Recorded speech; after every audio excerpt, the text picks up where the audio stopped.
Buenos días. Pues si vamos sentándonos, empezamos a abrir esta segunda mesa de las jornadas que trata sobre emergencias en el trauma grave y que vamos a moderar el doctor Mario Chico, que es jefe de servicio de sección de la UCI de trauma y emergencias del Hospital 12 de Octubre. Y al resto de componentes pues os lo voy a ir presentando un poquito más de forma extendida conforme vayan saliendo a dar su ponencia. Mario. Pues nada, simplemente dar las gracias a SESCAN, a la gerencia del SESCAN por la invitación, a Rubén Viejo y a todos vosotros por estar aquí y, bueno, de una manera institucional por invitar a la UCI de trauma también a participar en este tipo de eventos. Pues vamos con ello, ¿no? Vamos con ello. Si os parece, empezamos con Carolina, Carolina Mudarra, que es médico de la Unidad de Cuidados Intensivos de Trauma y Emergencias del 12 de octubre, runner de afición y que va a hablar, tiene una amplia formación en prehospitalaria, en atención al trauma prehospitalario y nos va a hablar pues, de un punto que es clave en la atención al trauma, que son los inmovilizadores, torniquetes, y creemos que esto va a ser bastante interesante y viene muy en línea a lo que se va a hablar en esta mesa. Adelante. Bueno, muchas gracias, Diego. Gracias a la organización y a Rubén pues, por permitirme participar en estas jornadas y, sobre todo, hablar de los dispositivos, que es una de mis grandes debilidades en la atención al trauma.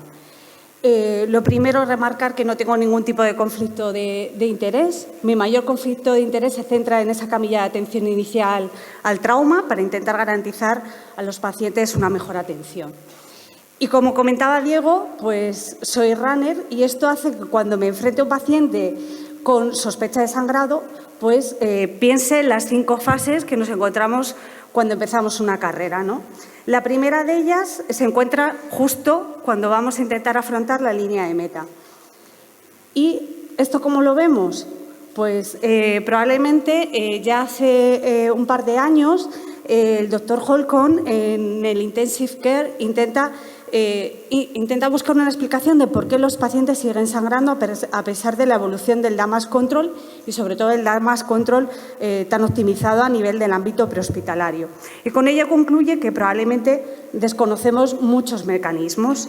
Y esto hace que Morrison, hace varios años, hable de una entidad muy significativa y que va a estar muy presente en la charla, que es la hemorragia en el torso no comprimible, que se basa en criterios anatómicos, fisiológicos y también esto supone un reto a nivel de la industria para intentar garantizar diferentes tipos de terapias alternativas para el control del sangrado. ¿Por qué? Pues porque se ve que el shock hemorrágico sigue siendo una de las primeras causas de mortalidad prevenible en trauma y, concretamente, cuando nos encontramos en zonas donde es de difícil compresión.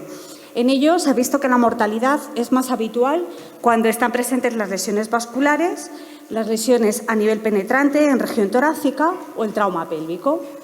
Por eso, hace varios años, ya en la atención al trauma, se empieza pues, a desencadenar diferentes tipos de eslabones que hacen que, por diferentes tipos de estrategias, se intente centrar en el manejo de dispositivos ya desde la atención de los primeros respondedores al paciente con trauma.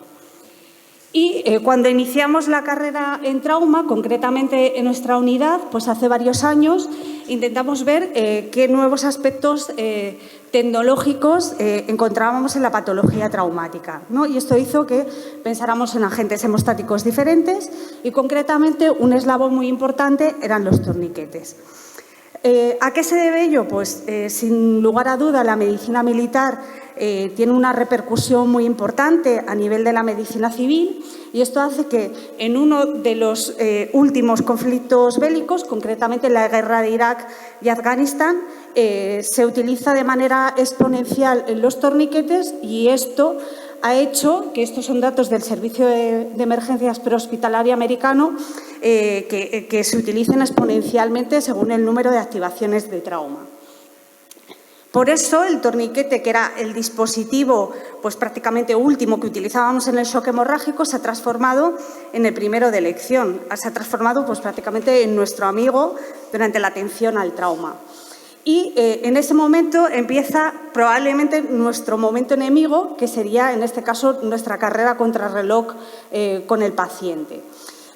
Siempre deberíamos recordar lo que llamamos el pentágono cuando intentamos colocar un dispositivo tipo torniquete, que se centra no solo en la localización, sino también en el nivel de presión que deberíamos hacer y, concretamente, en valorar si es necesario utilizar un segundo dispositivo y cuánto tiempo deberíamos llegar a mantenerlo. Esto hace que el Colegio Americano de Cirujanos, que lo veis en el otro lado opuesto de la pantalla, intenta establecer un algoritmo para ver en qué momento utilizaríamos los torniquetes y qué eslabón tiene los torniquetes de la unión. Probablemente el uso de los torniquetes ha hecho que se publique poco en el ámbito civil y casi los datos del ámbito civil y concretamente en el trauma penetrante se centra sobre todo el mayor registro de pacientes en un registro publicado en el año 2019 en el Journal of Trauma, donde se ve que los pacientes en los que se utiliza torniquete necesitan menor necesidad de transfusión de hemoderivados y concretamente presenta un menor número de complicaciones.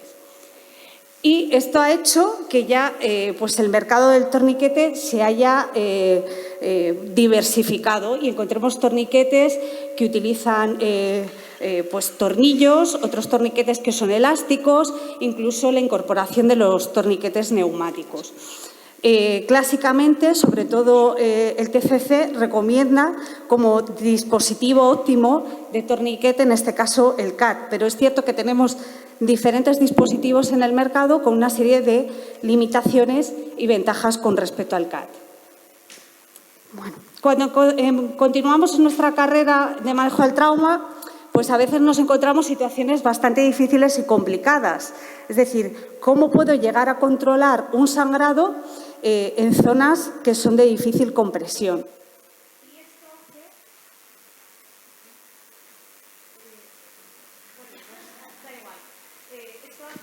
Que concretamente a nivel del último conflicto bélico, la guerra de Irak y Afganistán, ven que los soldados no fallecen por un sangrado a nivel de una extremidad, sino que se fallecen sobre todo por sangrados en zonas donde no se puede comprimir. Y esto hace que la FDA considere un reto el desarrollo de dispositivos de torniquetes de la Unión.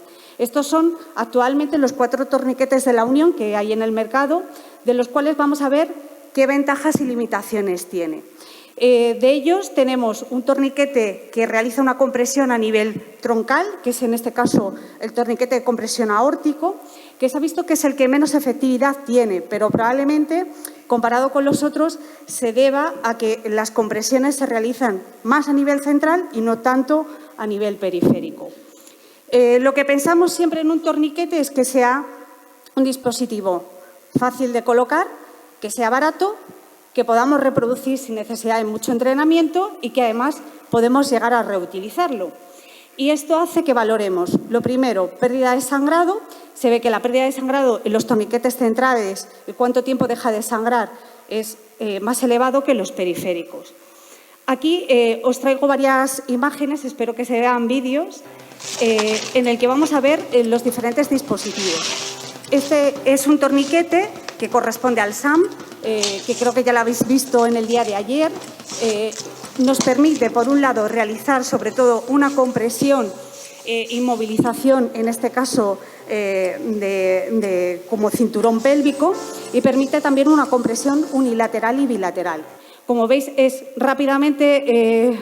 un dispositivo que se puede colocar bastante rápidamente y al mismo tiempo nos permite también colocarlo en zonas periféricas, como por ejemplo puede ser la región, en este caso axilar. Otro dispositivo corresponde en este caso al JET. Este dispositivo, aunque no está aprobado por parte de la FDA para realizar inmovilización pélvica, sí que es cierto que la Casa Comercial está intentando incorporarlo como una nueva indicación. Sí que es cierto que nos permitiría realizar una compresión más a nivel central, principalmente a nivel de ambas arterias femorales. Uno de los primeros dispositivos aprobados en el año 2013 corresponde al CROC. Este dispositivo tiene sus limitaciones. Y una de las principales limitaciones es, como veis ahí, que es que lo tenemos que montar. En el momento que tenemos que montar un dispositivo y nos equivocamos en alguno de sus pasos, eso va a repercutir sobre todo en la efectividad concretamente del torniquete. Nos permite también únicamente realizaría compresión unilateral y concretamente se extendería, en este caso, a zonas de la unión. Existen pocos ensayos clínicos. Uno de los pocos ensayos clínicos aleatorizados han evaluado la eficacia de estos 3 dispositivos, principalmente en el transporte, que eso es un dato importante cuando nos manejamos en el ámbito prehospitalario, y de ello se ve que el que mejor resultado tiene corresponde al SAN JT. Y, por último, el último dispositivo que tenemos es el dispositivo, en este caso, que realiza la compresión a nivel central aórtico. Es el único dispositivo que tiene concretamente contraindicaciones. Una de las principales contraindicaciones es el trauma penetrante a nivel abdominal, principalmente los pacientes que tienen aneurismas abdominales, y esto hace que tenga más limitación a nivel de colocación, sobre todo con respecto al tiempo. Es el segundo dispositivo que aprueba la FDA y, por tanto, se asemeja mucho a lo que sería un REBOA, principalmente al realizar una compresión concretamente en zona 3.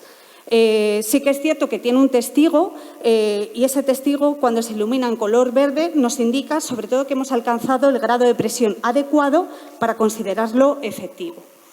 Por eso, cuando se han analizado los efectos secundarios de este dispositivo, tendríamos que pensar lo mismo que el REBOA.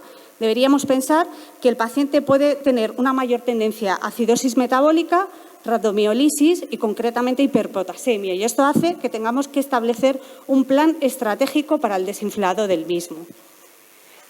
Por último, cuando nos centramos sobre todo en las limitaciones, vemos que las limitaciones de los dispositivos provienen a que la mayor parte de las publicaciones se deben sobre todo al desarrollo de casos reportados. Se realizan en sujetos sanos y esto hace que yo me plantee 2 preguntas. 1, ¿qué grado de evidencia tienen? Y 2, ¿qué hacemos cuando tenemos que evacuar a un paciente o transportarlo a otras áreas más alejadas? Y, concretamente, ¿la anatomía es la misma en un paciente que esté sangrando que un sujeto sano? Pues probablemente no sea así. Cuando estamos a punto de llegar a la línea de meta, pues sin duda el entrenamiento es uno de nuestros grandes pilares. Como hemos visto, cuando tardamos en colocar el dispositivo, cuando erramos en uno de los pasos, eso repercute sobre la efectividad del mismo. Y uno de ellos, que a veces se reproduce de manera habitual, es no ver que sea completamente efectivo y realicemos la compresión mediante la palpación de pulsos distales. Se han desarrollado múltiples estrategias y simuladores para ver que verdaderamente se adquiere el entrenamiento. Y incluso el TCC a veces recomienda la utilización de torniquetes con otros dispositivos que podemos tener en el medio como alternativas. No es lo ideal, pero si nos encontramos en una situación muy comprometida, pues podríamos llegar a valorarlo. Por último, ¿cuál es la llegada a meta? Pues sin duda la utilización de terapias conjuntas e híbridas. Es decir, la utilización de torniquetes asociadas con terapias definitivas, como es la resucitación endovascular, como puede ser el REBOA, como pueden ser otro tipo de dispositivos de agentes hemostáticos y dependiendo del tipo de lesión, si es arma blanca o arma de fuego. Probablemente la evolución de los torniquetes tenga mucho que ver con que podamos tener torniquetes sincronizados con la tensión arterial. Esto es algo que ahora mismo nos parece algo totalmente de ciencia ficción, pero es cierto que ya se desarrolla en otros ambientes, como es el ambiente hospitalario, en el ámbito quirúrgico, para ayudar al cirujano a que cuando realice una reparación, pues el paciente sangre lo menos posible. Esperemos que podamos tener estos tipos de dispositivos en el futuro. Y, por último, sin ningún tipo de lugar a duda, este tipo de terapias se verán reforzadas con la resucitación endovascular y el desarrollo del REBOA en el ámbito prehospitalario. Muchas gracias. Muchas gracias.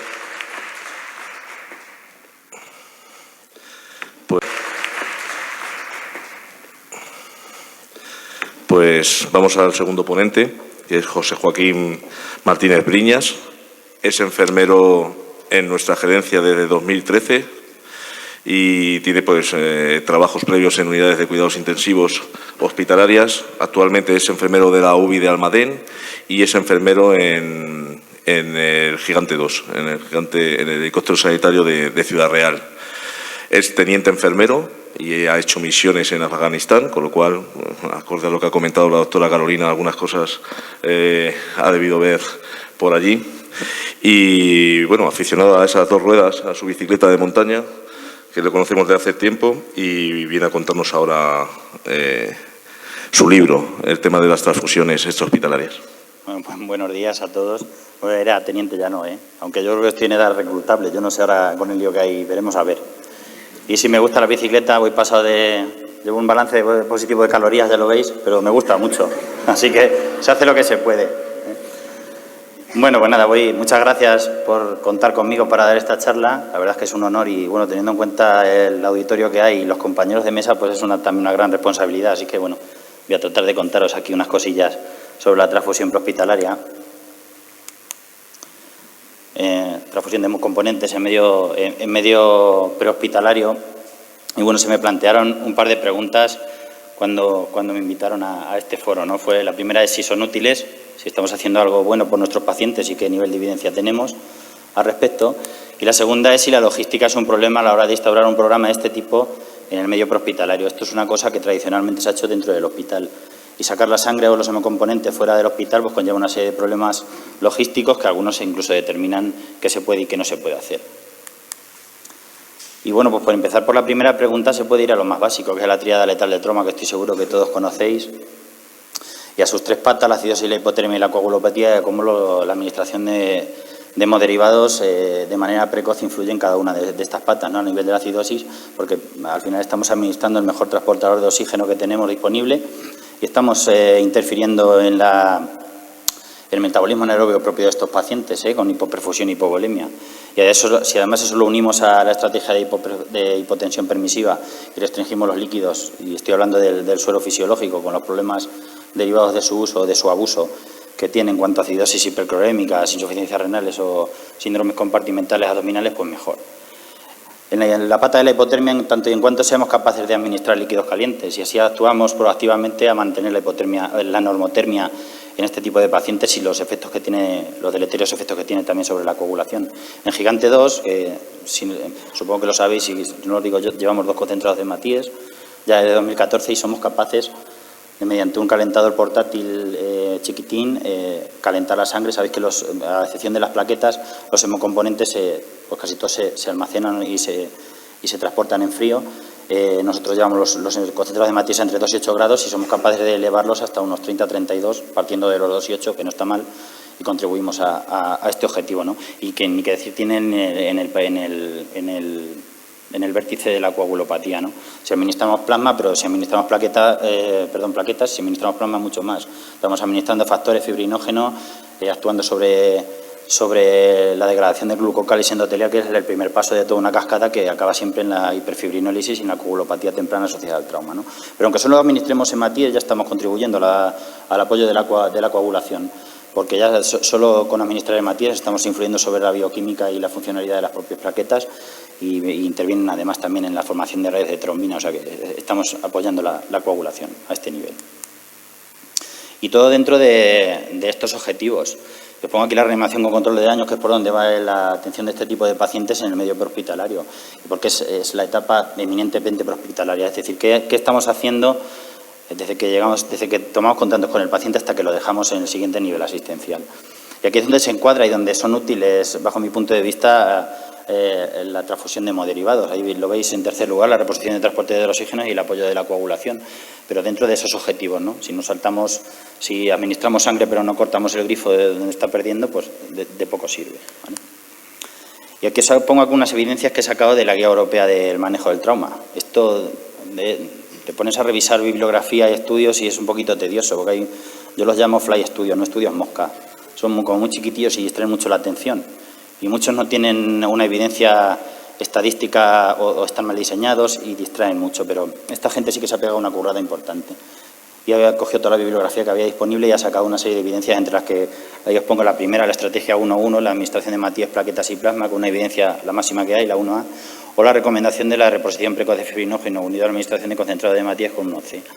Hay más recomendaciones al respecto de la administración de hemoderivados y el apoyo a la coagulación por parte de esta gente, pero bueno, no es el caso ahora en esta charla. También quería nombraros a esta sociedad, la sociedad Thor, que se ha puesto como el dios del trueno. De hecho, tienen ahí el martillo y el rayo en su parche, y es una sociedad a nivel internacional que engloba a casi 300 asociaciones que se dedican a la investigación sobre trauma, hemostasia y oxigenación. Un poquillo saben de lo que va el tema este. Hacen reuniones anuales, yo creo que hacen también grandes simposios internacionales. Creo que el último fue prepandémico, yo no sé si han vuelto a hacer algunos, yo no he encontrado nada.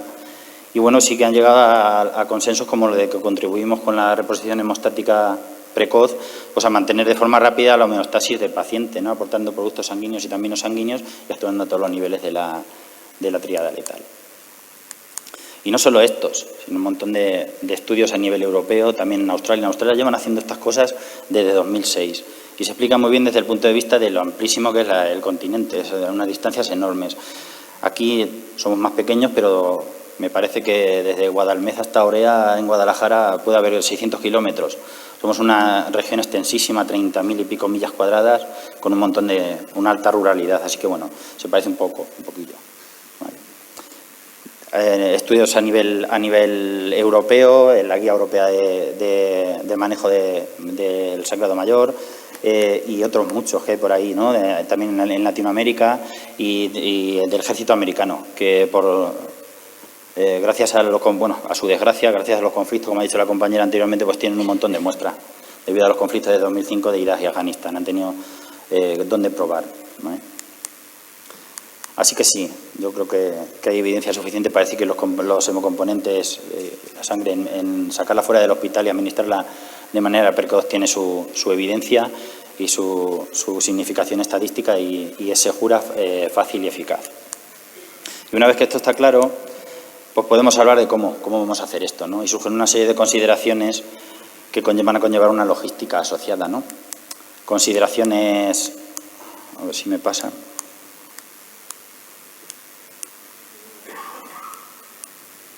Se ha quedado pillado. Bueno. Consideraciones de tipo ético-legales, consideraciones en cuanto a cómo vamos a transportar y cómo vamos a almacenar los hemocomponentes, y también cómo vamos a discernir qué pacientes se van a beneficiar ahora de trazabilidad y seguridad, reposición y cambio cuando los gastamos o cuando se nos van a caducar, cómo vamos a hacer para devolver los hemocomponentes al hospital para cerrar el círculo, cómo lo vamos a almacenar, cómo lo vamos a transportar y cómo vamos a mantener la temperatura durante todo este proceso y cómo vamos a seleccionar a los pacientes, bajo qué criterios y qué medios vamos a utilizar para ver qué pacientes se pueden beneficiar de estas terapias, ¿no? Y sobre todo qué administramos. Y esta es la gran pregunta y la que más, bajo mi punto de vista, la que más problemas logísticos plantea.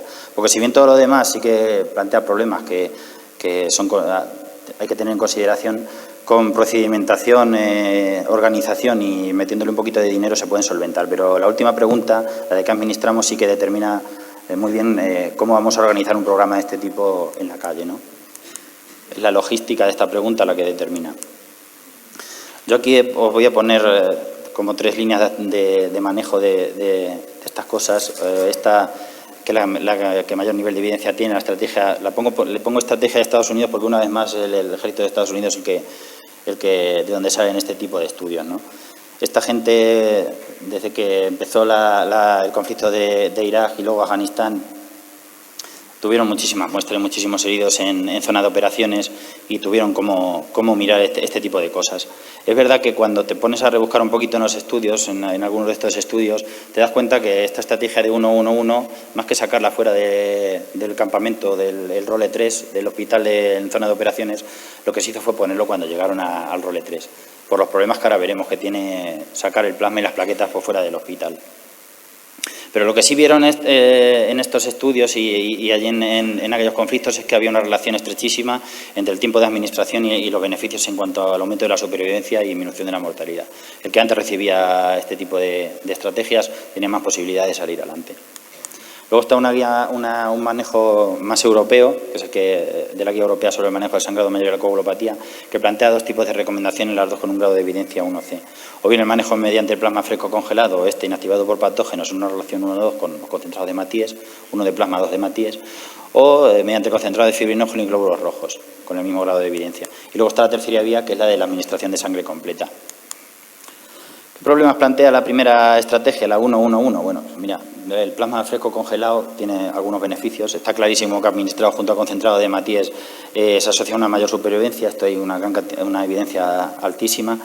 Dura 3 años congelado, pero pues no está exento de riesgos, ¿no? Tiene el uso agresivo, la reposición agresiva con plasma se asocia, o se ha visto en algunas series, que está asociado a esas reacciones llamadas tracoposfísicas en inglés, la sobrecarga circulatoria asociada a transfusiones, otra y la lesión pulmonar asociada relacionada con anticuerpos leucocitaros, y hay que tener en cuenta que los niveles de fibrinógeno y de factores en este plasma de donantes no es conocido. De tal manera que se ha visto también en algunas series, en algunos estudios, que lejos de aumentar los niveles de fibrinógeno incluso ha contribuido a diluirlos, al igual que los eritrocitos. 2 minutos. Ok. Y además, pero vamos, el principal problema que tiene el plasma congelado es que está congelado, y en un servicio que atiende urgencias emergentes pues no tenemos ese tiempo para descongelarlo. Se puede usar el plasma liofilizado, lo están usando la Cruz Roja de Hagen en Alemania, se lo están vendiendo a los noruegos, nosotros les hemos escrito, la carta iba en inglés, no nos han contestado. Habrá que probar en alemán a ver si... Ya veremos. Pero bueno, en principio se puede intuir que plantea también problemas logísticos en cuanto a que hay que importarlo, y supongo que no lo regalen, debe ser bastante caro. Además, en España, que yo sepa, no hay ningún liofilizador que se dedique a esto, en parte también a lo mejor porque somos un país de mucho donante y esto no hace falta, ¿vale? Y las plaquetas, también hay mucha evidencia de su beneficio, pero tiene un problema que todo el mundo puede deducir. Casi todos habréis visto las plaquetas en las bandejitas, en los bancos de sangre, meneándose de un lado para otro, y es que requieren movimiento horizontal continuo, ¿no? Entonces es muy difícil llevarte las plaquetas al medio prehospitalario, fuera del hospital, para su administración, porque para este movimiento. Y además los 22 grados centígrados que hace falta, que casi es más difícil que mantenerlas a baja temperatura. Así que yo me quedo con esta estrategia, la estrategia europea.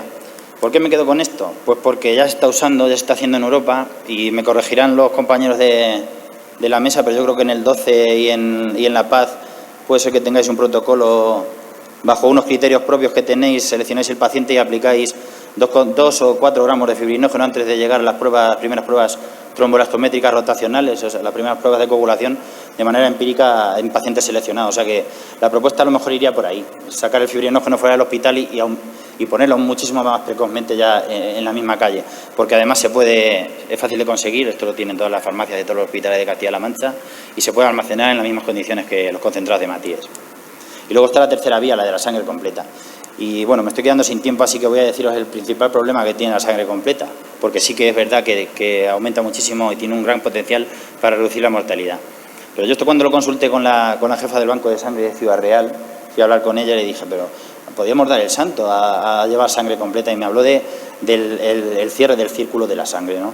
Cuando habilitas un programa de este tipo, tienes que habilitar un circuito que vuelva, de tal manera que la sangre no se puede tirar. La sangre es del donante. Se ha tomado la molestia de ir, de donarla, su generosidad, y la sangre es suya, y por lo tanto, moral, ética y legalmente no se puede tirar ni una gota de sangre. Y cualquier circuito que se habilite que no contemple la vuelta de la sangre al hospital para que le hagan los controles pertinentes y se vuelva a poner en circulación para poder aprovecharla, pues no tiene mucha cabida, por lo menos en nuestro medio, ¿no? ¿Y qué pasa en España? Pues que todo se fracciona. Toda la sangre que llega a los bancos de sangre se fracciona. Mirad la bolsa de sangre, arriba el plasma, en medio las plaquetas, abajo los hematíes, y los fraccionadores ahí currando. Entonces, y un traumatólogo, un intensivista, un cirujano, cuando piden sangre, te piden lo que necesitan de la sangre. O te piden plaquetas, o te piden plasma, o te piden hematíes. O te lo piden todo, pero por separado. Y no piden sangre completa. De tal manera que se podría producir pues alguna pérdida de estas bolsas, y eso no puede ser, ¿no? Así que sí, la logística determina bastante qué programas se pueden hacer y qué se puede hacer y qué no se puede hacer en la calle. Y os quería nombrar un poquito, si me deja Diego, está a punto de tirarme del cable del micrófono, el programa que tenemos en Ciudad Real, tiene la gerencia de urgencias en el Gigante 2, con 2 concentrados de Matíes. Fuimos el primer medio EMS a nivel nacional de tener esta capacidad de transfusión prehospitalaria ya desde mayo de 2014. Llevamos como 60 transfusiones prehospitalarias con unos buenísimos resultados y sin pérdida de una sola gota de sangre, porque todo lo que no se usa se devuelve y se vuelve a aprovechar, ¿no? Permite tener un banco de sangre volante 24 horas, 365 días al año a través de la mayor y mejor red de lisosuperficies que existen en España entera. Habrá que echarse flores, y digo, es que esto es verdad, ¿vale? Y puesto que los concentrados pues salen a todos los concentrados de hematía salen a todos los avisos independientemente de la naturaleza del mismo aviso, ¿no? Ahora mismo está funcionando en Ciudad Real, pero va a echar a andar gracias al impulso de la gerencia de urgencias en Cuenca, un segundo helicóptero con otros 2 concentrados de Matías, con lo que vamos a ampliar muchísimo pues, la capacidad y el ámbito geográfico donde funciona este programa. Y nada más, perdonar la velocidad, pero bueno, espero que os haya aclarado alguna cosilla sobre estos temas de la transfusión prehospitalaria. Muchas gracias por vuestra atención. Muchísimas gracias, Joaquín.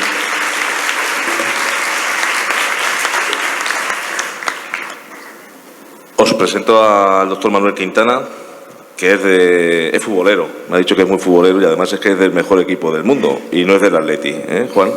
¿Vale? Entonces, ahí lo dejo, no hace falta decir mucho más. Es médico intensivista de la Unidad de La Paz y su trayectoria profesional pasó por Castilla-La Mancha. De hecho, creo que tiene plaza por ahí por el Hospital de Talavera, no digo nada. Estamos escasos de médicos por aquí, ¿eh? Sí. Así es que si hay que hacer una OPA hostil, pues se hace, ¿vale? Otra cosilla que quería comentar de su trayectoria profesional es que está muy implicado en todo el tema de transfusiones, de distintas sociedades científicas, incluso un grupo de investigación que es el IRIPAC. Y bueno, supongo que nos va a contar un poquito todo esto ahora. Tuyo. Muy bien, pues oye, muchas gracias y bueno, pues volver a Castilla-La Mancha a mí siempre me resulta atractivo, ¿no? O sea, muchas gracias por la invitación y por dejarme participar y comentar una serie de cosas. A mí lo que me pidió Rubén es que sobre 3 aspectos, que era hemorragia crítica, transfusión y hemostáticos, tratara de plantear unos conceptos claros, ¿no? Y eso es lo que vamos a intentar hacer en esta charla, que me pidió Diego 12 minutos, que a mí esto me parece absolutamente imposible. No obstante, vamos a ver hasta dónde llegamos cuando me den el primer toque. Yo debo ser el único que tiene conflictos de interés de los que hay aquí. O sea, yo, honradamente, soy un tío honrado y cuento siempre lo que hay. Yo necesito las casas comerciales para ir a un congreso, para que mis residentes vayan, para pagar un open access en una revista, para pedir una beca de investigación. Y bueno, lo único que sí que es cierto que con todas las casas que llevan proteínas plasmáticas, excepto con Grifols, que ahora ya me han empezado a tocar también porque van a sacar un fibrinógeno nuevo, pues tengo relación con ellos. Mi mayor conflicto de interés realmente es que me dedico a temas de sangre. Y esto es una cosa que a mí personalmente me preocupa mucho, y mi padre, que es hematólogo, y esto supone para mí un conflicto de interés importante. Por otro lado, ¿cómo montamos esta charla? Bueno, pues yo lo primero que quería era recordar que no estamos solos, ¿no? Siempre trabajamos en equipo y hay mucha gente que te deja ideas, que te deja diapositivas y que hay que ser agradecido con ellos, ¿no? Yo creo que las consideraciones iniciales, cuando hablamos de sangrado, ¿de qué estamos hablando? Yo nunca hablo del sangrado menor, que es el sangrado verde, que lo ven en otras especialidades, pero normalmente no nos llaman a nosotros a la parte de críticos para hablar de esto. Quizás veamos algunos casos de sangrado mayor, que sabemos que es un sangrado en el cual caen 2 puntos la hemoglobina o hay una necesidad de administrar 2 hemoconcentrados, o sea, 2 concentrados de glóbulos rojos, y hay una inestabilidad hemodinámica, pero sobre todo nosotros lo que hacemos es trabajar con el sangrado crítico, que es el que compromete la vida. La compromete por 3 cosas: por la rapidez de instauración, por la velocidad y la cantidad de pérdida sanguínea, o por la localización de ese sangrado, ¿no? No obstante, ahora lo que se lleva es hablar del sangrado sustancial y la intensidad de la resucitación, con lo cual te dan idea del volumen que está suponiendo esto. Más que del volumen, te están dando idea de la gravedad que tiene el sangrado en los pacientes. Por otro lado, cuando hablamos de hemorragia crítica, nosotros la asociamos a múltiples situaciones. Sabemos que en la práctica clínica es un shock hemorrágico y sabemos que se maneja con transfusión masiva. A partir de aquí, el problema es que tiene una patología con una elevada mortalidad. Hay muchas, depende de la entidad que sea responsable, y el manejo es multidisciplinar. Por otro lado, a mí sí que me gustaría puntualizar lo que está abajo en rojo, ¿no? Que no todos los pacientes con hemorragia crítica se deben de tratar de la misma manera. Y de hecho, ahora por ejemplo, hay un término que Mario, John Parr and Company han acuñado, que es el de Electra, que es en un escenario como el de trauma, pues establecen unas características absolutamente diferenciales de la hemorragia crítica. Pero posiblemente esto es extrapolable a la hemorragia crítica que ocurre en la hemorragia obstétrica, la que puede ocurrir en un paciente cirrótico o en un paciente séptico. Lo que nosotros tenemos que tener claro es que hay que evitar este bucle en el que entraríamos de sangrado masivo, coagulopatía, shock refractario y al final el fracaso multiorgánico que se lleva por delante el paciente. Y aquí me permito añadir otro concepto, que es la definición de coagulopatía. La definición de coagulopatía habitualmente nosotros la ubicamos con unos resultados analíticos, pero yo insistiría en el mecanismo fisiopatológico de su producción, que es aquella que ocurre por una hipoperfusión tisular que es aguda y que es severa. Sabemos que lo que va a hacer hay un exceso de formación de trombina, hay una expresión de trombomodulina soluble y lo que estamos reflejando es el daño endotelial. Ya otros compañeros han ido hablando un poco de lo que supone el daño endotelial. Y sí que me gustaría trasladar otro concepto claro, que para mí es absolutamente importante. Vamos a olvidarnos ya de esa triada mortal de acidosis, hipotermia y coagulopatía. Lo definido no puede entrar en la definición. La coagulopatía tiene una pentada y esa pentada como tal complica su pronóstico y realmente la verdadera tríada letal es esta, la que afecta a la supervivencia. Y a la supervivencia le afectan varias cosas. Le afecta el sangrado, le afecta el coágulo que esté formando y le afecta la isquemia que pueda quedar como resultado de ese coágulo formado. Esto sí que es la verdadera tríada letal y es como la que deberíamos estar trabajando. Como consideraciones intermedias, nosotros cuando hablamos de sangrado crítico tenemos algo que es incontrolable y algo que es inevitable. Bueno, es algo que tenemos que intentar controlar y que tenemos que intentar evitar.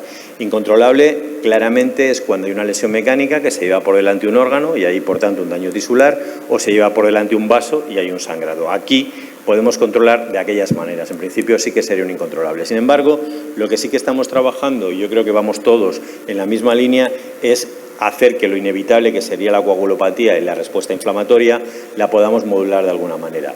Quizás el aspecto que más hemos trabajado es el de la coagulopatía y menos lo de la inflamación.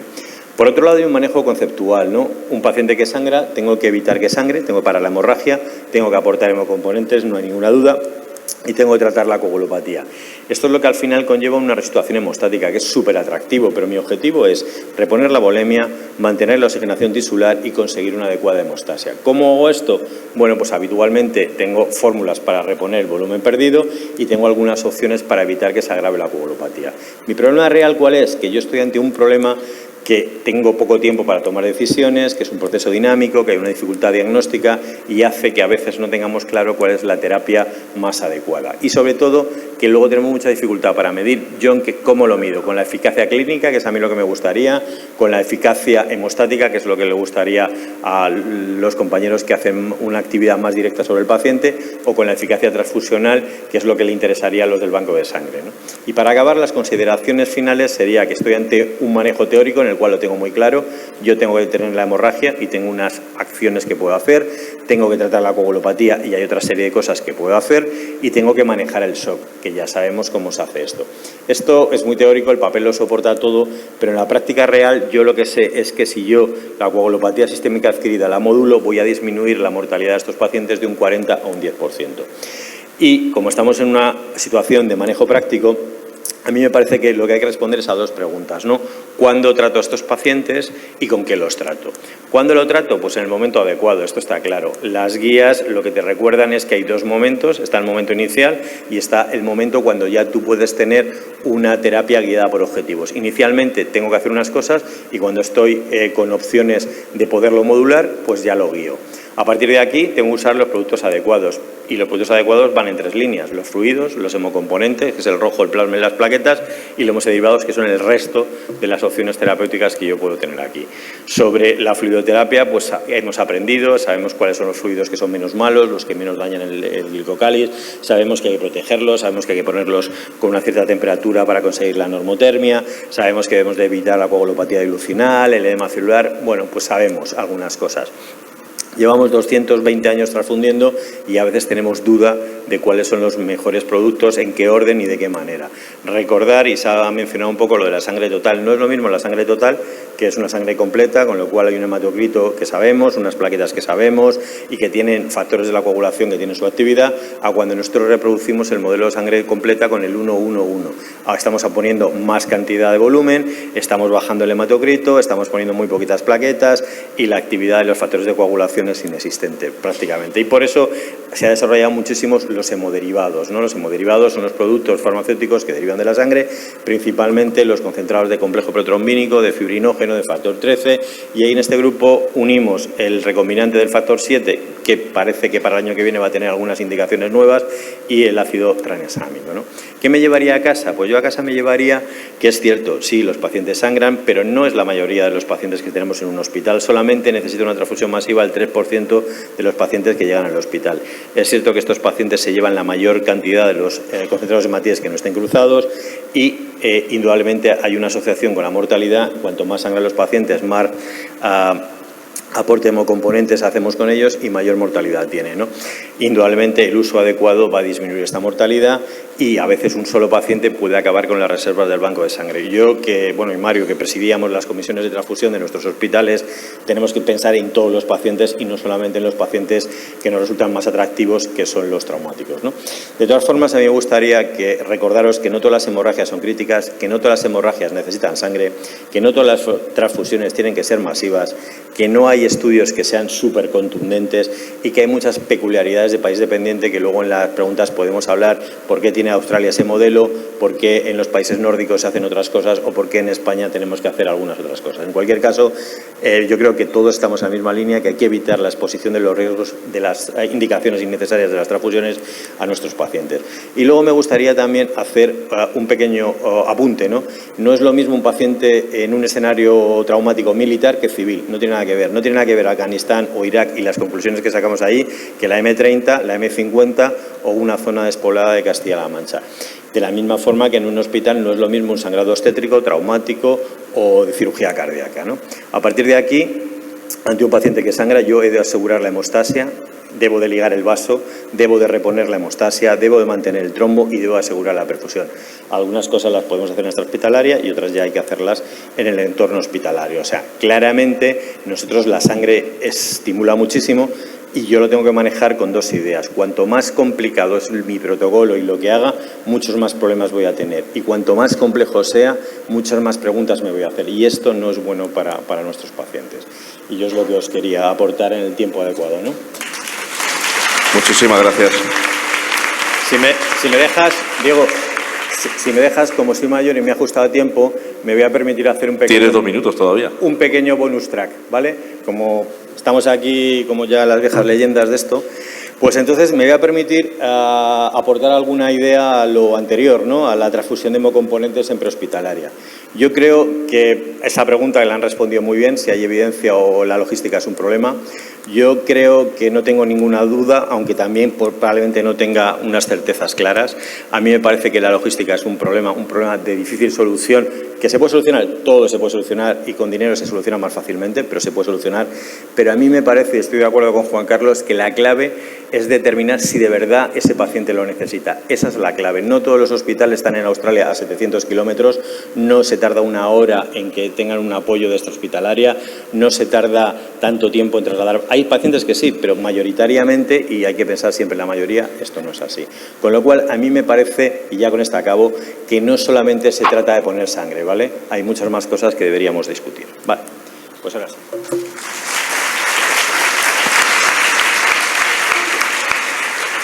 Había visto de todo hacer al doctor Quintana, pero aprovechar a terminar antes la ponencia para iniciar el debate es una cosa que hasta ahora no había hecho.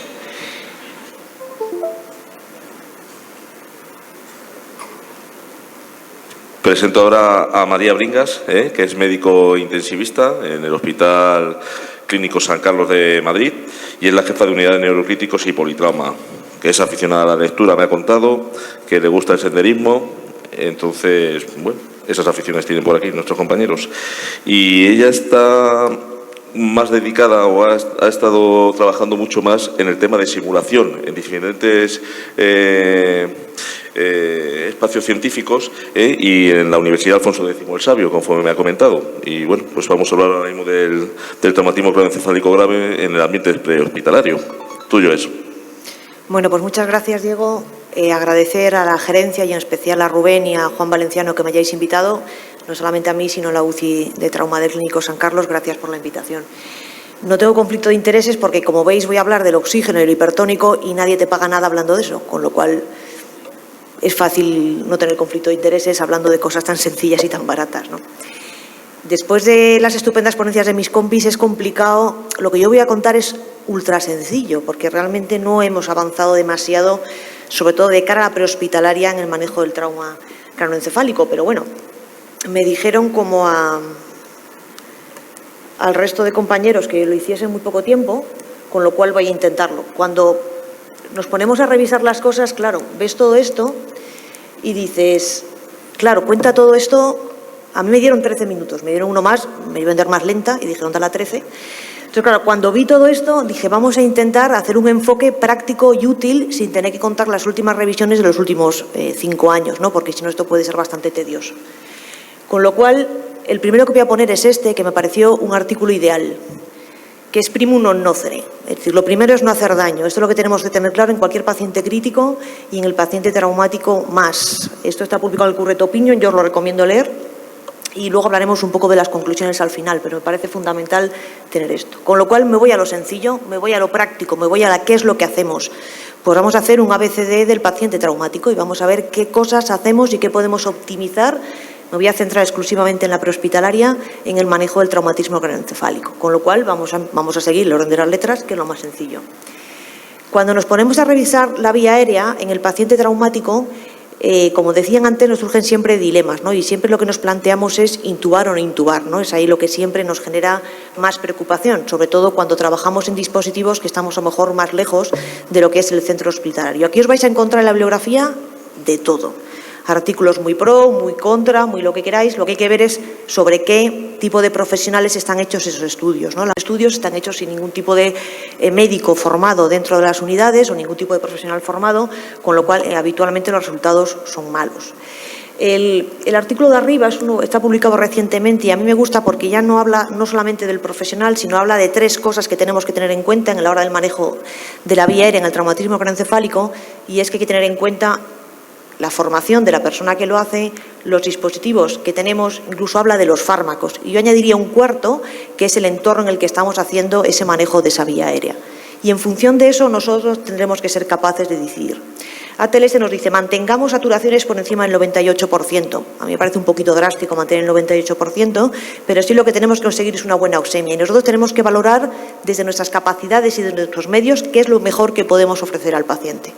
A veces a lo mejor un 20 más nos puede ser útil, incluso hay artículos, hay uno aquí abajo que nos compara en 1000 casos el AMBU frente a ventilación mecánica incluso, o sea, imaginaros, ¿no? Con lo cual, ¿conclusión alguna de esto? Ninguna, así de triste. Es decir, manejarlo con esos 4 ítems que os he dicho y optimizándolo en vuestro paciente. Hay que conseguir una buena oxemia en ese paciente traumático, pero hacerlo de la mejor manera que podáis y sepáis en este momento.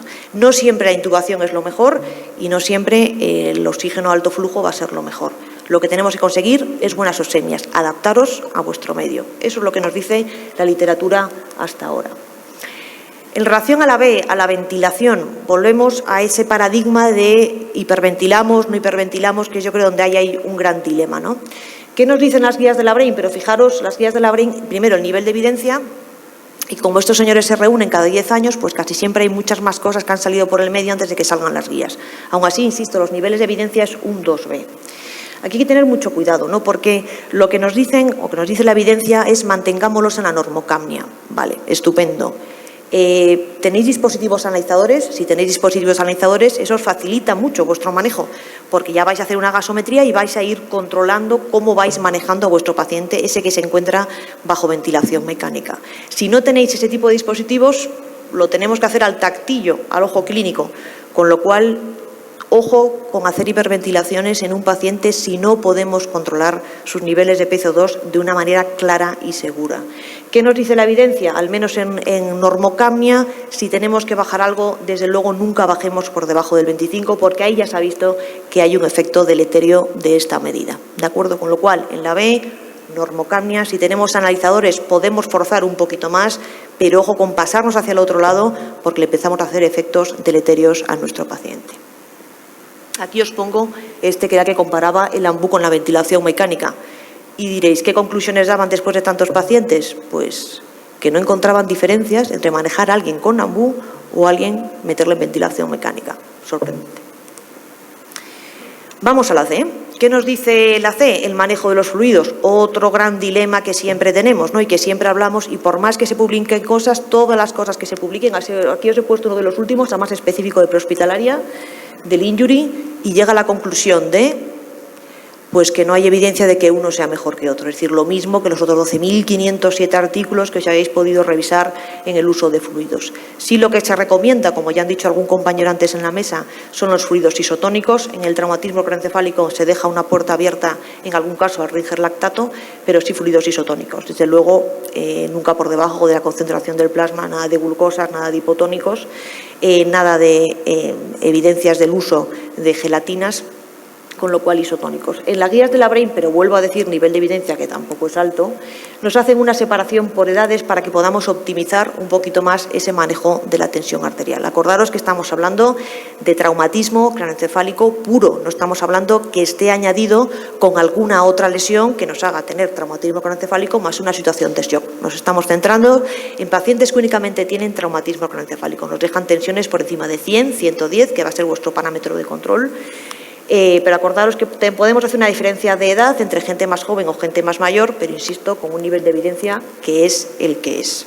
Con lo cual, resumen para la C, usemos líquidos isotónicos. Yo creo que lleváis todos, eso es bastante básico, llevar suelo salino, incluso el Richter nos abre una pequeña puerta, pero en Europa se usa más el suelo salino fisiológico al 0,9.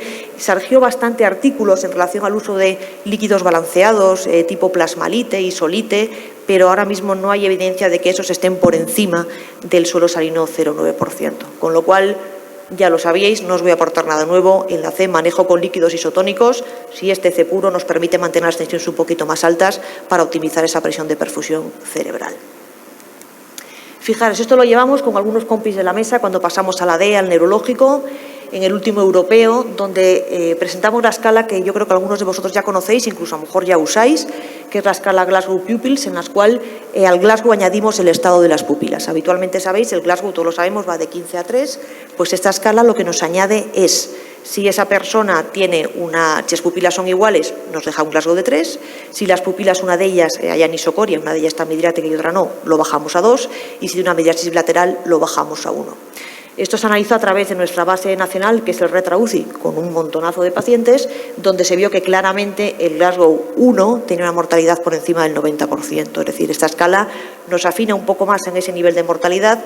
No es que nos aporte grandes cosas de cara al manejo de nuestro paciente, pero sí nos ayuda un poco a afinar un poco más la gravedad de la situación del mismo. ¿De acuerdo? Con lo cual, en la D seguimos haciendo lo mismo, seguiremos haciendo nuestro Glasgow, seguiremos haciendo nuestras pupilas y si podemos ver algún defecto grosero en la exploración neurológica de nuestro paciente, estupendo.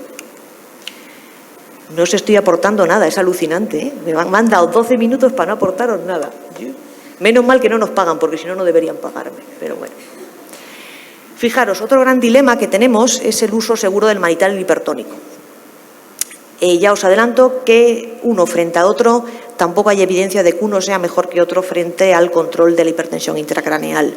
¿Qué es lo que nos dicen, lo que leemos? Pues en aquellos pacientes que se encuentren en shock, que se encuentren hipovolémicos, no usemos manitol porque es un diurético osmótico, no va a hacer efecto frente a la PIC en el paciente hipovolémico y además encima le vamos a empeorar aún más su situación hipovolémica, con lo cual ahí sí parece que se preconiza más por el suelo salino hipertónico.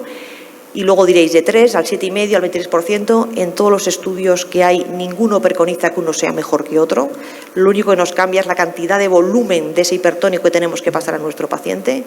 Nosotros en nuestra unidad lo que usamos es al 7,5, lo construimos nosotros. Entiendo que vosotros también lleváis esas ampollas para poder construir vuestro suelo salino hipertónico, pero que sepáis que entre uno y otro no hay diferencia en cuanto al control de la hipertensión. Nos lo marca ese shock, con lo cual si tenemos un TC con un paciente en shock y tenéis que controlar esa hipertensión intracraneal, usemos suelo salino hipertónico. Eso sí que parece que pueda ser una recomendación un poquito más clara. Pero insisto, la terapia hiperosmolar es una recomendación 2B en las guías, con lo cual, según arte. Otro gran dilema que se nos plantea cuando manejamos al traumatismo craneoencefálico es si damos anticomiciales o no. ¿Qué nos dicen las guías? Volvemos, nivel de evidencia no alto. Nos dicen que en principio los anticonvulsivos puestos de manera precoz para evitar esas convulsiones tardías que se producen en el traumatismo craneoencefálico no han mostrado ningún beneficio. Trátese cuando el paciente convulsiona o en algunos casos específicos con grandes hematomas, que eso desgraciadamente vosotros no lo podéis visualizar en la prehospitalaria, pero sí hay un caso que vosotros sí lo veis, que es la fractura hundimiento. Ahí sí veis un paciente con fractura hundimiento, ahí sí nos dejan esa puerta abierta para que podamos poner ese anticonvulsivante.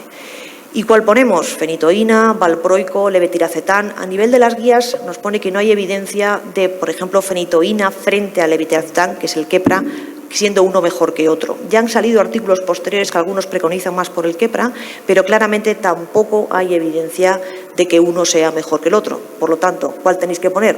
Pues el que llevéis, no queda otra. Os dejo aquí algunas cosas interesantes por si queréis revisarlo vosotros. Esta revisión de los franceses de las FARC es bastante útil, está dividido por grados de evidencia, os habla del TC en todos los ámbitos, estilo a como he hecho esto, pero mucho más detallado y con mucho más ítems, fácil de leer, son unas hojitas, fácil de leer y os resumen bastante bien. Aquí os habla de los centros de coordinación para la optimización del traumatismo encefálico en Estados Unidos, donde nos dice cada territorio es distinto y en cada territorio va a adaptarse a las circunstancias. Estos dos, yo os animo, yo creo que todo aquello que no se recoge y no se analiza no nos vale para mejorar, son impresiones, son cosas subjetivas, son cosas de, pues esto lo podríamos hacer mejor. Yo os animo, si no lo tenéis, desconozco si a lo mejor lo tenéis, una base de datos centralizada en Castilla-La Mancha del manejo del traumatismo craneoencefálico grave o del trauma grave, casi mejor, y hacerlo así extendido, ¿lo tenéis? Pues Juan, a por ello, venga. Yo creo que esto es útil. Lo que no se mide no existe, son percepciones que tendrá el compañero del UBI de Tarancón o de la UBI de Tomelloso o de donde tengáis las diferentes UBIs. Si lo medís y lo analizáis es la única manera de mejorar y es donde vemos nuestros puntos fuertes, potenciémoslos, y donde vemos nuestros puntos flacos y ahí es donde verdaderamente empezamos a mejorar. ¿Cuáles serían mis conclusiones? Acordaros, vosotros sois el que pone la primera gasa al herido, sois los principales, sois los que empezáis a cortar el daño secundario en el traumatismo craneoencefálico. Vuestra acción es importante, hagámoslo bien.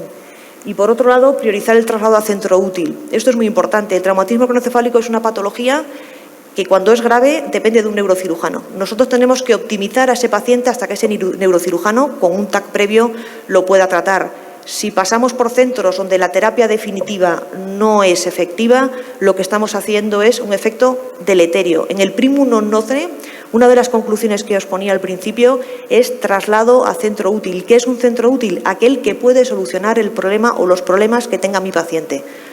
Lo otro es poner gasitas transitorias, pero tiene que ir a un centro donde le puedan solucionar. Y acordaros, el ABC que usamos en el trauma lo tenemos que seguir usando en el traumatismo craneoencefálico adaptado a las circunstancias del paciente. Muchas gracias. Muchas gracias, María. Mario, tú que has hecho la calle en el buen sentido, como nosotros, te has apuntado muchas cosas, cuéntanos. No, yo siempre tengo un cierto pudor cuando desde el hospital viene uno a hablar a lo que tiene que hacer. Yo cuando salí y pedía poner un SWAN y me daban los guantes y salí a trabajar en un BIR, pues vi que aquello era bastante diferente. Entonces siempre me da un poco apuro cuando desde el ámbito hospitalario, os lo comentaba antes, pues desde el ámbito hospitalario venimos a decir, sé que tiene que existir esa interacción, pero para eso es fundamental que el profesional del hospital conozca y haga protocolos conjuntos, ¿no? con el medio prehospitalario. Pero bueno, esto era una conversación privada, o sea que no... Me parecía interesante soltarla aquí. Entonces, si queréis, yo creo que deberíamos abrir después de estas 4 excelentes exposiciones, deberíamos, ya ahora depende de vosotros aprovecharlo o no. Entonces a mí me gustaría que hubiera preguntas para todos los ponentes, incluso preguntas combinadas que pudieran responder 2 a la vez de manera muy rápida. Si hay alguna pregunta, no veo con los focos, o sea que... ¿Tú ves? ¿Te puedo ir haciendo yo una, María? Te hago una pregunta yo a ti. El tema del control de daños que hemos hablado, que hemos estado hablando antes fuera, en la calle, las características de nuestra comunidad, esta dispersión que tenemos, hospitales con un nivel que no pueden admitir al código trauma, ¿cómo manejamos ese manejo del paciente traumático cuando estamos lejos? Si nos interesa ese control de daño cerca, ¿en qué momentos sí, en qué momentos no? Y esas especificidades de necesidad quirúrgica que me has comentado antes, me gustaría que las contaras. Claro, yo creo que aquí no es lo mismo el traumatismo craneoencefálico puro, ¿no? Que ahí claramente tiene que ir a un centro neuroquirúrgico donde tenga capacidad un neurocirujano y una UBI capacitada para llevar a ese paciente posterior, porque si no todo el trabajo que vosotros hayáis hecho se va al traste y el paciente no irá bien. A un paciente traumático complejo donde tenga múltiples lesiones, donde quiere un abordaje multidisciplinar. Y ahí yo creo que nos encontramos a su vez en dos escenarios. Un paciente que esté grave pero que permita traslado a ese centro útil con capacidad para atender por todos los especialistas quirúrgicos y médicos con UBI capacitada para llevar a ese tipo de paciente, o paciente que tenga una lesión catastrófica que necesite atención de control de daños inmediata en el centro más próximo. ¿Qué peligro tiene esto? Que eso lo desconozco y ahí lo tendréis que valorar vosotros en el terreno. Si un centro de segundo nivel de un hospital pequeño, claro, la primera asistencia inicial lo va a tener que hacer un cirujano general que asumo que está acostumbrado a hacer cólones, hernias y no sé si algo más, y de repente va a tener que hacer una cirugía de control de daños para la que no está formado. Y los cirujanos de los centros trauma se forman específicamente en esta cirugía de control de daños, que no es nada menor, o sea, no es clampar la aorta solo o meto gasas y ya está, ¿no? Entonces, ahí lo tendréis que valorar. Lo mejor es llevarle a aquel centro donde le puedan tratar bien lo que tiene. Ahora bien, si el paciente tiene una lesión en que requiere una atención urgente inmediata, el centro útil está a 1 hora y se consideráis valorando a ese paciente que no llega a ese centro en 1 hora y hay otro centro a 15 minutos, tendréis que saber si allí hay personal capacitado para hacer esa primera atención inicial, porque si no, daría rigurosamente igual. Ahora, lo que sí está claro es ciertas patologías donde solamente pueden ser tratados en centros útiles.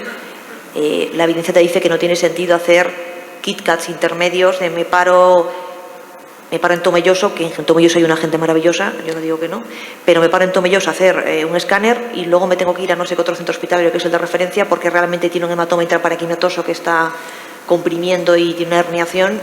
Esa parada ahí no tiene ningún sentido, porque tiene que ir al centro útil con tratamiento definitivo, tanto por parte del cirujano como por parte de una UBI formada para ello. Pero no es fácil esto, ¿eh? Ya, gracias. ¿Alguna pregunta del auditorio? Allí hay una, ¿no? Acerquéis el micrófono. Sí. Hola, buenos días. Soy Joaquín Hernández, médico de la UBI de Guadalajara. Mi pregunta es para la doctora Mudarra. En relación a la aparición de los sistemas de torniquetes de la Unión, la sensación que tenemos es que quizá para la compresión de la circulación de miembros inferiores puede ser muy eficaz, pero no sé si para los miembros superiores es tan eficaz. No sé si tiene experiencia en el uso de estos sistemas. Bueno, lo que hay publicado, que es un poco lo que he comentado, que es la verdadera limitación de este tipo de torniquetes de la Unión, está probado en sujetos sanos y concretamente no solo se prueba la compresión a nivel inguinal, sino también se prueba mucho la compresión a nivel axilar. Casi en todos los dispositivos que he comentado, el nivel de efectividad es prácticamente de un 100%. Nosotros, por ahora, en la unidad no disponemos de este tipo de torniquetes de la Unión. Estamos casi orientados a conseguir uno y posiblemente lo que está descrito es que su efectividad, sobre todo en zonas axilares o inguinales, es de un 100%. Más preguntas y si las respuestas son cortas, así nos da tiempo a más. ¿Hay alguna otra pregunta por ahí? Sí, Víctor Fernández de Motilla y Gigante 3. Pregunta, me levanto. Y mejor. Pregunta rápida, sencilla y esquemática. ¿No habéis comentado el tema del citrato? A ver, ¿se me escucha? Sí. Hace poco salió el tema de la tétrada con el calcio y la pregunta es, ¿qué tenéis al respecto al calcio? ¿Tenéis alguna novedad?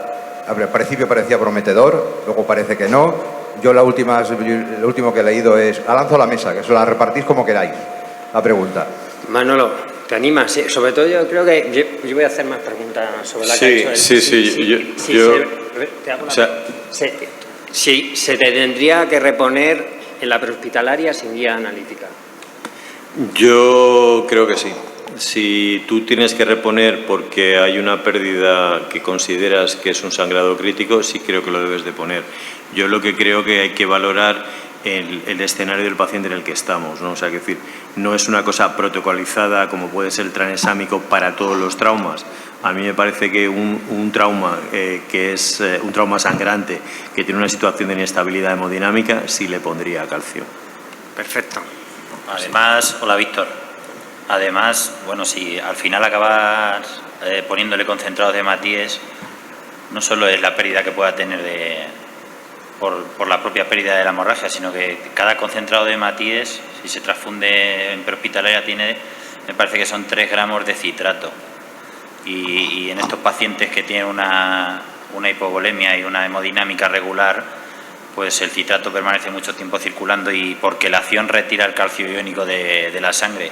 Y el calcio interviene en todos los puntos de polimerización de la fibrina.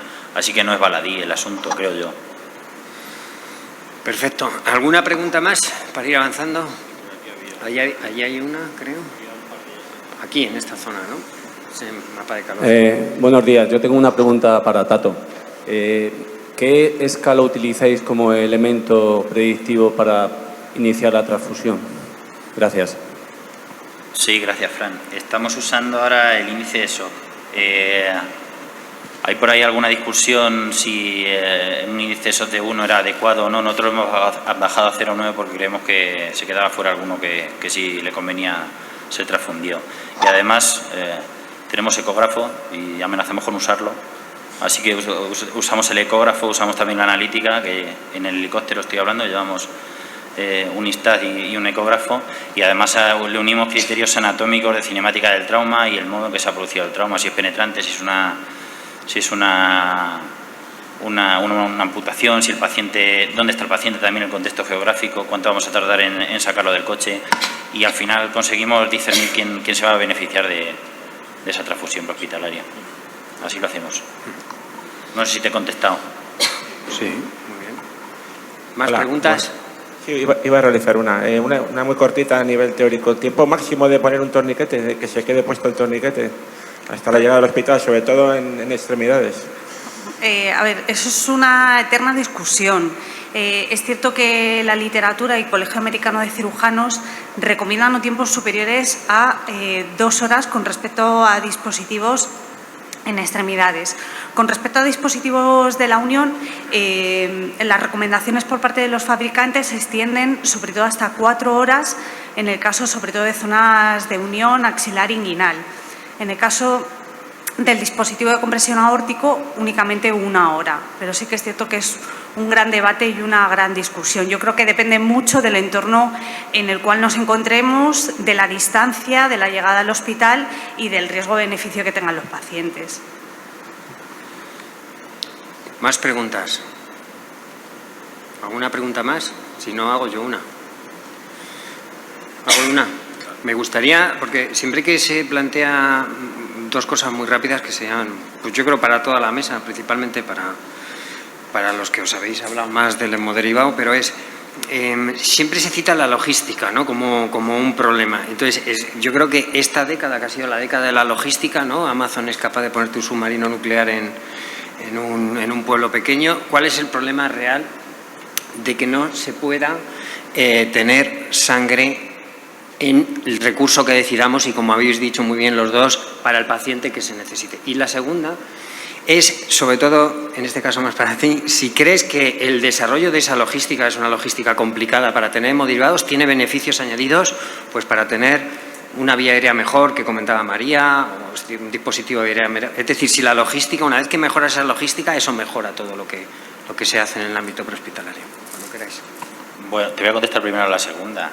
Yo creo que no podemos dejar que el primer árbol nos tape todo el bosque. Quiero decir, al final yo creo que este tipo de terapia de administración de hemoderivados precozmente fuera en la calle está dentro de todo el contexto global de atención a este tipo de pacientes. Quiero decir, ¿lo va a mejorar? Pues no sé si va a mejorar el aislamiento de la vía aérea.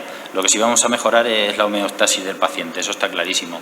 Y es verdad que se están haciendo muchísimas cosas con respecto a la primera pregunta. Se están haciendo muchísimas cosas en muchísimos sitios.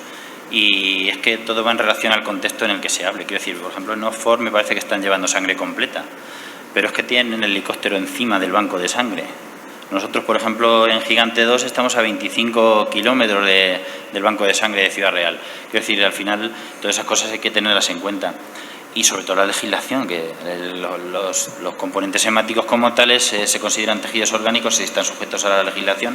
Y entre las cosas que dice, por ejemplo, por poner un ejemplo, está la vigilancia continua de esos hemocomponentes. Ahora mismo en Castilla-La Mancha, y vuelvo a hablar de los helicópteros, hay 2 bases de 24 horas donde no hay ningún problema en la vigilancia de esos concentrados, pero sin embargo en los helicópteros que vuelan Horta o Caso, pues durante la noche esos concentrados de Matías requerirían de, pues, a lo mejor llevarlos de nuevo a un sitio donde permanezcan vigilados, ¿no? Así que bueno, pues sí, ¿mejoraría la logística aportando más medios? Seguramente. La legislación, en cualquier caso, es una cosa que a lo largo de los siglos ha cambiado, o sea que eso se podría cambiar. No sé, Manolo, ¿quieres comentar algo? Sí, brevemente. Mira, la legislación es la que es. Puede cambiar, sí, pero de momento la que tenemos es la que tenemos. Los bancos de sangre, cuando dan la sangre, tienen que asegurar la trazabilidad. Entonces se plantea problema que tiene soluciones. O sea, yo no estoy contando cuál es el problema. La bolsa de sangre que sale del banco se da de baja en ese banco de sangre, se traslada y ese paciente acaba en otro hospital. Ese otro hospital tiene que dar de alta esa bolsa, contactar con el hospital previo que lo ha dado de baja para saber en todo momento dónde está esa bolsa. ¿Se puede hacer? Sí, podemos ver imágenes en otro hospital del mismo paciente, pero todos sabemos que a veces repetimos pruebas porque no somos capaces de ver el escáner o el disco que te traen o tal. La temperatura se ha conseguido mantener. Puedes tener calentadores, como ya ha explicado Juan Carlos, para poder hacer las infusiones. Y ya vamos al siguiente problema. ¿2 concentrados es suficiente? Si es una transfusión masiva, obviamente no. Entonces, ¿cuánto tenemos que poner? 4, 6. ¿Cómo tenemos que hacer los paquetes?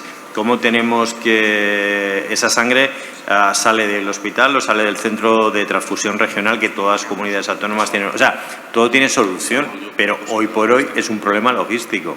O sea, esa es la realidad, ¿no? Con solución. Yo creo que la logística es cuestión de ganas de hacer las cosas y hacer procedimientos entre centros, en primer lugar, y de algo de dinero, por supuesto. Tienen que venir las dos cosas de la mano. Actualmente nosotros estamos solventando algunos problemas logísticos. El poder trazar la temperatura cuando un helicóptero no tiene al personal dentro, podemos telemáticamente ver las temperaturas y tenemos avisadores. Incluso podemos hacer que banco de sangre pueda ver a qué temperatura está o va a estar la sangre cuando esté en Gigante 3, en Cuenca. Yo creo que la logística hoy por hoy, la tecnología nos da mucha simplicidad a estos problemas. Luego está la parte económica, que no es tan simple. Claro, yo no quiero parecer negativo en este aspecto. Yo lo que quiero es ser realista y lo que hay ahora mismo es esto. Y ahora mismo la logística es un problema. Eso es objetivo. ¿Se puede cambiar? Sí, seguro. Procedimiento y dinero, ya lo sabemos. A mí me gustaría, en lugar de concluir yo, que concluya María, a ver si se anima a hacer una proyección de futuro, porque ha hecho una revisión extraordinaria de las cosas básicas para cuando nos inviten a las segundas. Y tiene que ser, claro, telegráfico, tiene que ser la vía aérea, por dónde crees que va a ir, no tiene por qué ser todo, pero la vía aérea, por ejemplo, o la valoración, o el pupilómetro. Hacemos una proyección de futuro y si hemos gustado, nos invitan el año que viene, la hablamos de ellas. ¿Qué responsabilidad me ha dejado? Bueno, por no concluir yo. Pues mirad, yo creo que la idea yo creo que tiene que ir a que cada vez en la hospitalaria tengáis más acceso a dispositivos que faciliten el manejo de esa vía aérea. Hay vida más allá del laringoscopio y hoy en día hay dispositivos donde permiten un acceso seguro y fácil y con una curva de aprendizaje sencilla. El problema de esto es el dinero, porque no todos los dispositivos son baratos, pero quizás sí optimizar, no sé cuáles lleváis ahora mismo, desconozco los que lleváis con vosotros, pero sí creo que hay dispositivos ahora que os pueden ayudar mucho y creo que eso debe ir por ahí. Nuevos dispositivos para manejo de vía aérea en esta hospitalaria, yo creo que eso sería fundamental. A nivel de la B de ventilación, es que hay poca cosa, porque claro, es un respirador, tampoco creo yo que haya mucho más. A nivel de la C, en los fluidos, yo creo que va a ayudar mucho esta logística que estáis hablando, que podamos hablar ya de cómo lleváis esos hemoconcentrados, esos hemoderivados, o sea, otro manejo distinto de ese perfil de perfusión más allá del suero salino, aunque yo creo que seguiremos hablando de salino versus hipertónico, pero bueno, yo creo que irá por ese lado. El pupilómetro me parece muy buena opción, problema el dinero, nuevamente nosotros, igual que vosotros lo hemos tenido para probar en la unidad, es útil y yo creo que es una opción muy viable, pero volvemos a tener el dinero. Pero sí que tiene que haber cosas, dispositivos, yo creo que un año que puedan ser transportables y fácilmente transportables para usar en la hospitalaria.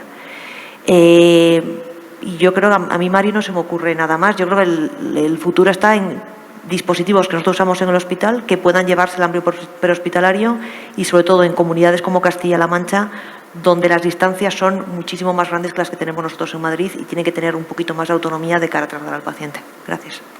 Pues nada más. Muchas gracias a todos los ponentes, muchas gracias a mi compañero. Muchas gracias a vosotros. Y